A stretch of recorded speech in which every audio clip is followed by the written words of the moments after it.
તો ભારતની આઝાદી પહેલાનો લાલ દંડા સંઘ અંબાજી પહોંચ્યો છે। યાત્રિકોનો મેળાવડો થયો છે, તેના દ્રશ્યો જોવા મળ્યા છે। જી હા, અમદાવાદના શાહીબાગ ખાતેનો આઝાદીનો પહેલાનો આ સંઘ છે, જે સતત 190 વર્ષથી અવિરત પેઢી દર પેઢીએ મા અંબાના દર્શનાર્થે આવી રહ્યો છે। ત્યારે ભાદરવી પૂનમના મેળાને લઈ ફરી એકવાર અનેક સંઘો સાથે લાલ દંડા સંઘ તે માની શરણે આવ્યા છે અને આ સંઘ ગેટ નંબર 7 માં પ્રવેશ કર્યો છે। જ્યારે સંઘ મંદિરમાં પ્રવેશ્યો ત્યારે મંદિરના ટ્રસ્ટી, વહીવટદાર, જિલ્લા પોલીસ વડાએ ભાવભર્યું સ્વાગત કર્યું। આ સંઘમાં પુરુષો સાથે મહિલાઓ પણ જોડાયા।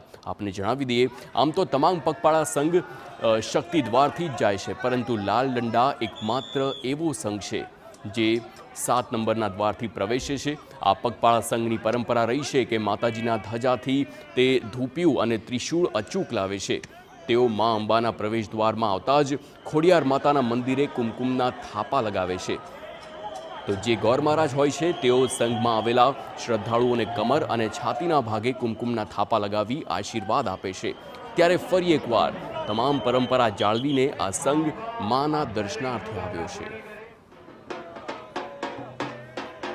જ્યારે ચંદ્ર દર્શન પર્વો કે ગીતા જે છે પ્રસ્થાન થાય, એકાદશી 11 દિવસે અંબાજી ખાતે આવે, 12 આ સંઘની ધજા અર્પણ થાય।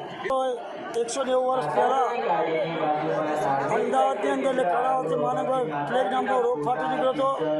તે રોગને શાંત કરવા શેઠ હઠીસિંહે માની કૃપાથી આસ્થા અને સંકલ્પ કર્યો। એ સંકલ્પ દ્વારા રોગ શાંત થઈ ગયો। તે દિવસથી અવિરત આ સંઘ ચાલતો આવ્યો। નીકળ્યો તો અમદાવાદ શહેરની અંદર તે વખતે શેઠ નગર શેઠ હઠીસિંહ હતા। તેમણે બ્રાહ્મણે કહેવા પ્રમાણે મા જગદંબાની કઠીમાં કઠી આસ્થા એટલે સંકલ્પ કર્યો।